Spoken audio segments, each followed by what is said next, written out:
Okay, so for this last video for this week, we're going to talk about the divisibility rules and also how to classify a number.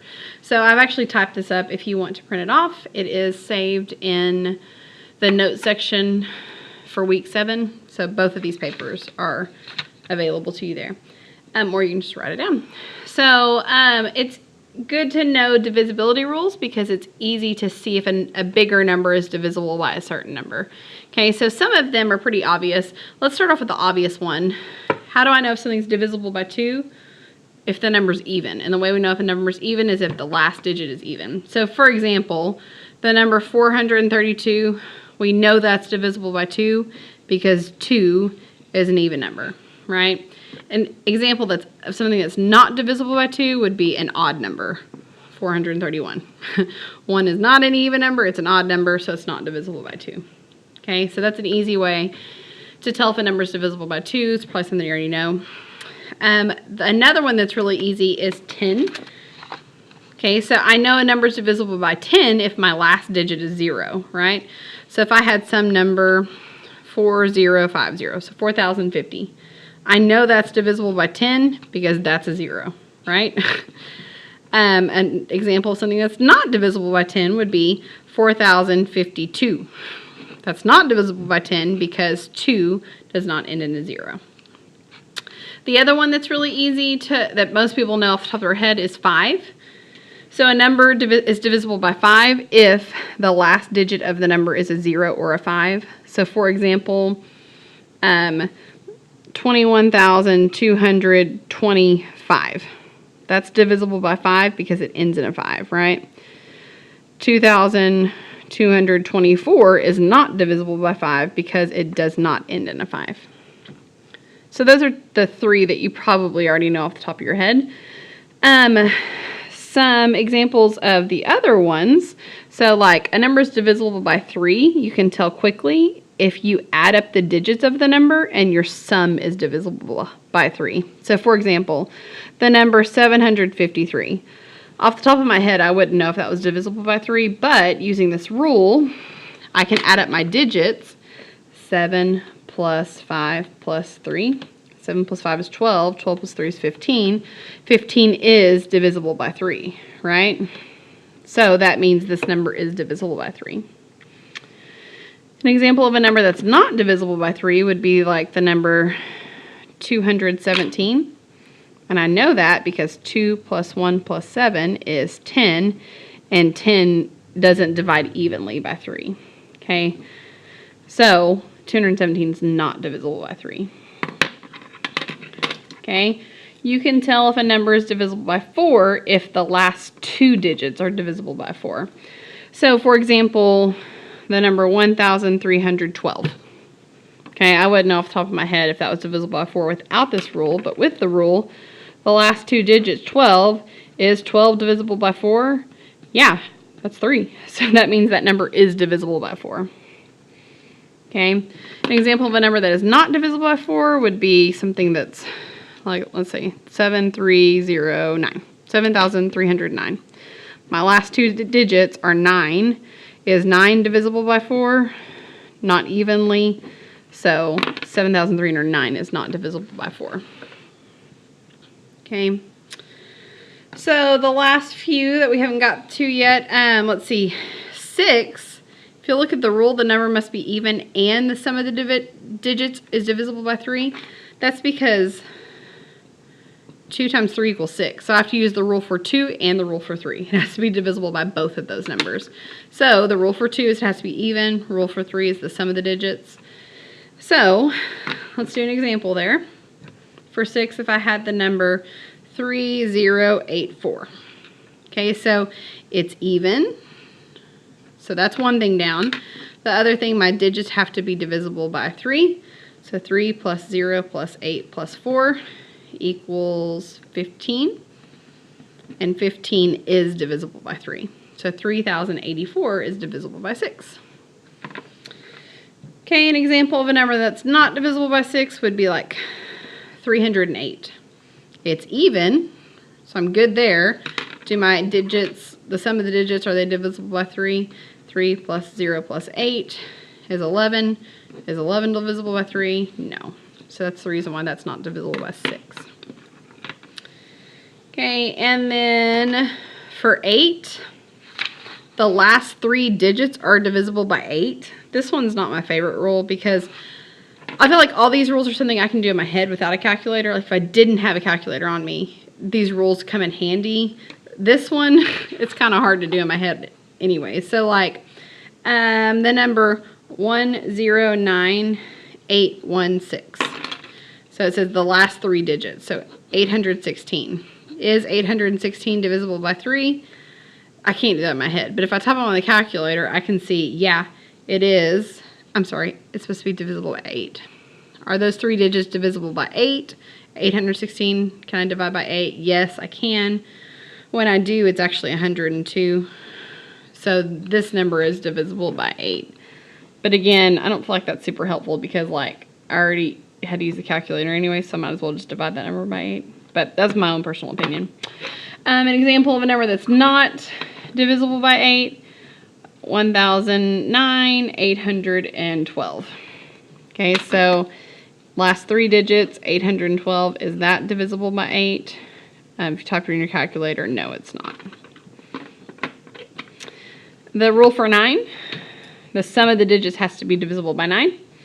So if I had the number 3, 5, 4, 6, my digits have to be the sum of the digits. So 3 plus 5 plus 4 plus 6.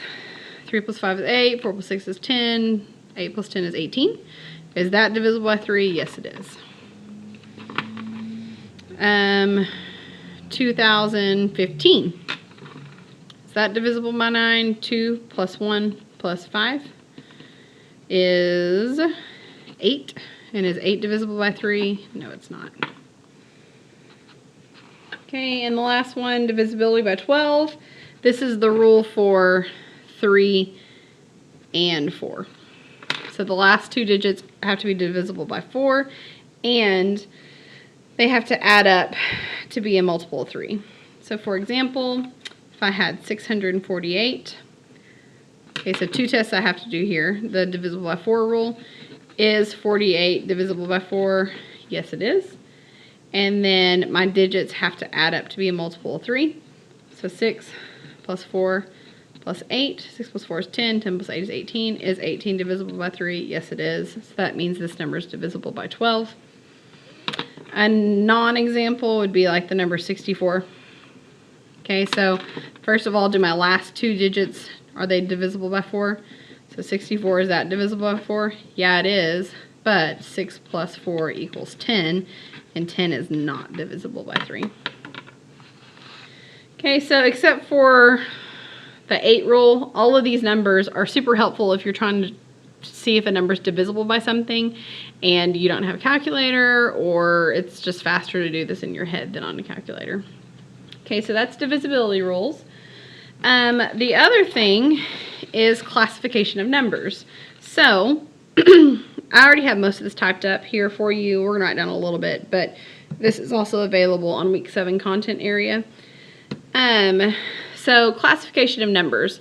Numbers have names, right? Like a set that they belong to. Okay, so you've probably heard of a lot of these, like integers, rational numbers. You may not have heard of all of them. So we're just going to go over it. Natural numbers. Natural numbers are positive whole numbers, not including 0. So if you think about it, examples of natural numbers would be like 1, 2, 3, 4, 5, so on and so forth. I can't use negative numbers there. I can't use 0. So 1 is the beginning of that set, and then it goes on forever. Okay, whole numbers are positive whole numbers, but they do include 0. So it's the same thing as a natural number, except for I also use the number 0 here. So 0, 1, 2, 3, 4, 5, so on and so forth. So whole numbers start at 0, and then they go on. The set gets bigger, right? Because you can add 1 every time. Integers are positive and negative whole numbers.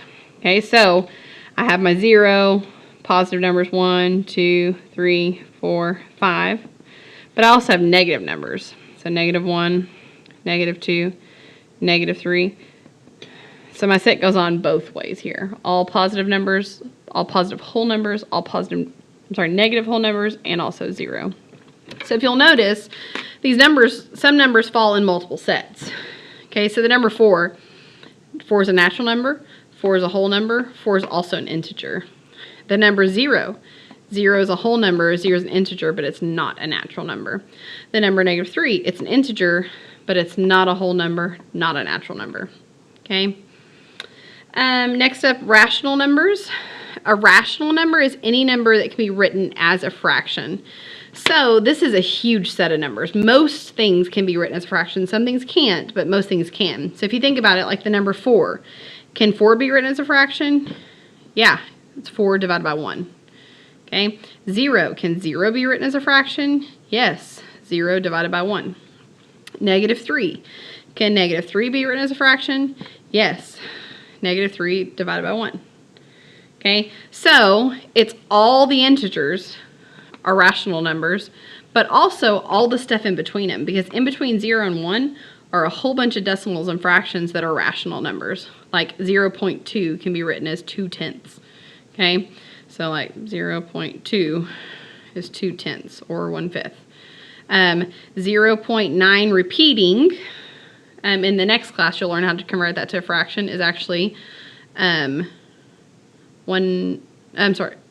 well, that's a terrible example, and let's do 0.8 repeating. I'll explain that. You'll learn that in the next class. I don't want to confuse you right now. So 8/9 is what that repeating decimal would be. Okay, so rational numbers is most things. There are some things that cannot be written as a fraction, some decimals that you cannot convert into a fraction, and those are called irrational numbers. So the definition of an irrational number is just any number that cannot be written as a fraction. So irrational numbers, there's one super duper famous one that you probably know. They're basically decimals that go on forever and never repeat. Okay, so decimals go on forever and never repeat.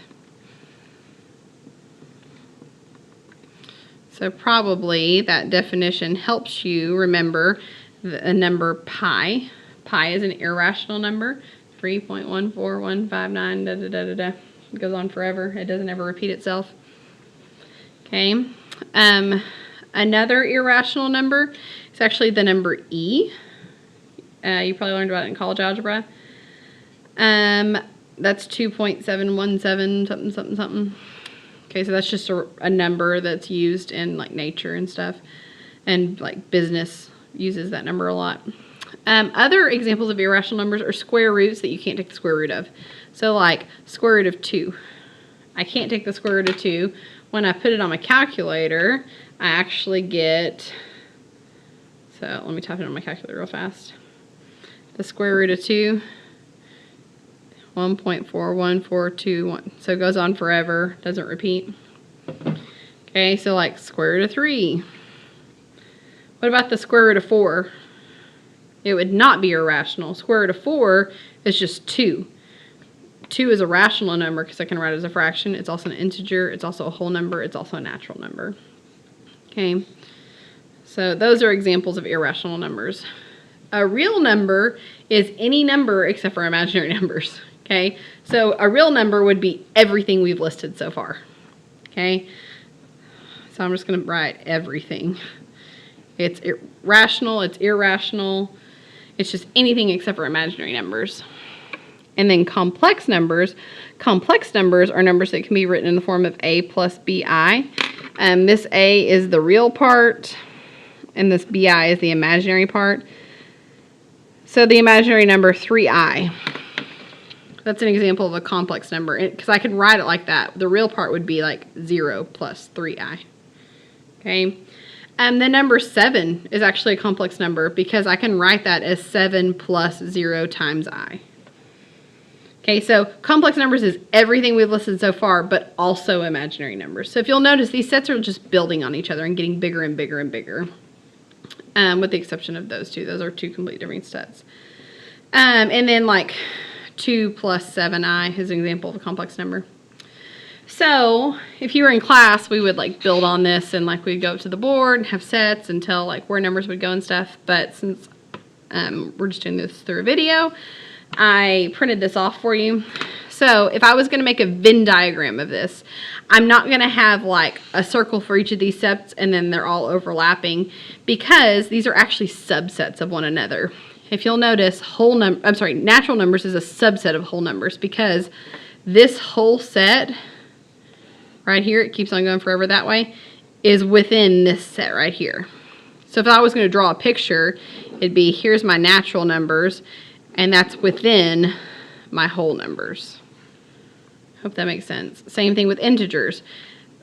All the whole numbers are in the integers. All the natural numbers are in the integers. So the integers would just be a bigger set on top of that. Okay, so here's kind of what it looks like. So if you look right here on the inside, natural numbers. So the examples they gave was 2, 8, square root of 9. Looks weird, but what is the square root of 9? It's just 3, and that's just a positive whole number. 4 divided by 4 is just 1, a positive whole number. Okay. A whole number is all the natural numbers plus the number 0. So the only thing on the outside of the natural numbers that's in whole numbers is 0. So then we have integers here, is this circle. I have my natural numbers, I have my whole numbers, so these are positive whole numbers, this is 0, and then out here are all my negative whole numbers. -2, -1,000, -8, -1, it didn't list them all, obviously, these are just examples. So then, on the outside of that, I have rational numbers or irrational. So here's rational, and here's rational, here's irrational. Rational number is all my positive whole numbers, 0, negative whole numbers, and then all the fractions and decimals. Okay, so all these fractions and decimals are numbers that can be written as a fraction, so they are also real numbers. This one, a couple of these are in the wrong spot. I got this off the internet, and some things were in the wrong spot. This one's actually in the wrong spot because the square root of 9 is actually a natural number. It fits right there. And then also, that's -3 2/5, so that's good. That was the only one I needed to work out. Okay, and then irrational numbers down here are all the numbers that can't be written as a fraction. So there's an example. We could also put pi in here. So if you'll notice, real numbers are just the set of rational and irrational. And then complex numbers are the set of real numbers with all the stuff inside of it. So if I give you a number and I tell you to classify it, you have to tell every category it falls in. So for example, what if I gave you the number 1/3? Well, if I look, 1/3 falls outside the integer circle. Okay, so 1/3 is a rational number. It's also a real number. And it's also a complex number. Because this box right here that 1/3 falls in, it's in the real number box, it's also in the complex number box. It's not irrational because it's not in that box. It's in this box right here. It's not an integer because it doesn't actually fall in the circle. Okay. If I was talking about the number 2. 2 is almost everything. Natural, whole, integer, rational, real, complex. So natural, whole, integer, rational. You can abbreviate them a little bit. Just don't put like R, because R could be rational or real, and complex. Okay, so you have a few of those on your homework also.